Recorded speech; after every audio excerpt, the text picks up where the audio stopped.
You're lying down in bed, you roll over, and there it is, back pain. This is a common pain trigger for many clients who come to see me with low back pain. And it's not random. It often shows up when you've already got a sensitized disc in the lumbar spine that doesn't like rotation. So even a small twist can be very painful. In this video, I'll show you why rolling over is painful. 2, the stop twist, how to lock your ribcage to your pelvis to make a cylinder so you can roll over pain-free. And 3, the side plank roll, an exercise to help you ingrain and strengthen this movement pattern, resisting rotation through the spine. So first of all, why rolling over is painful? When most people turn over in bed, their ribcage rotates first, leaving their pelvis behind. If you turn like this, when you've got a vulnerable disc in your spine, stress is directed through the disc, provoking your pain. It's not just when you're lying in bed. The same thing can also happen during the day, when you reach over to grab something, or you might open a heavy door, twisting your ribcage away from your pelvis. If your passive tissues, so your discs and ligaments, are already damaged or irritated, uncontrolled micromotion can irritate them further and provoke your pain. If your ribcage and pelvis don't move together, your low back takes up the rotational stress.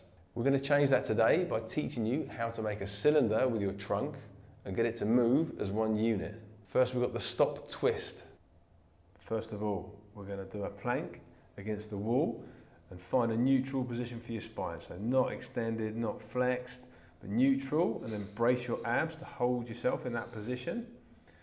And then we're going to contract your lat and pull your rib cage and your pelvis together round with your arm, spinning on the balls of your feet.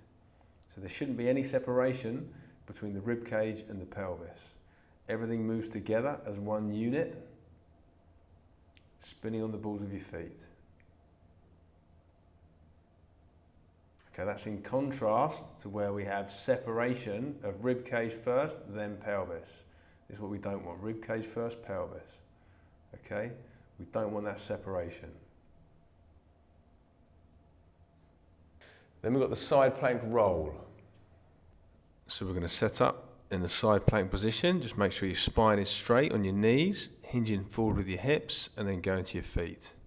Okay, usually we'd hold this side plank position for about 10 seconds.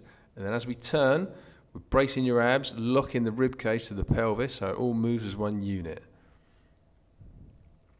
So again, 10 seconds on the other side. Then we're going to turn again, everything moving together like a solid block. You can see I'm lifting my arm up slightly before I move to make sure I've got enough tension in my body before I turn. Okay, one last one.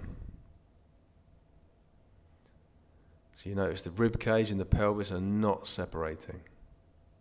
If your rib cage rotates without your pelvis, you're directing stress through what connects them, your lumbar spine.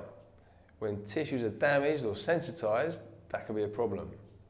So fix the pattern by learning to stack the ribs over the pelvis, brace to make a cylinder, and practice it with a version of the side plank roll.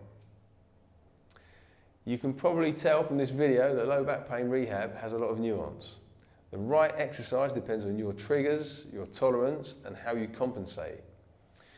So if you want help figuring out the best plan for your back, you can work with me. I'll help you understand your pain triggers, teach you how to move in a way that spares your spine, and design you a program that's adapted to you as an individual. You can click the link here to book a free consultation with me now.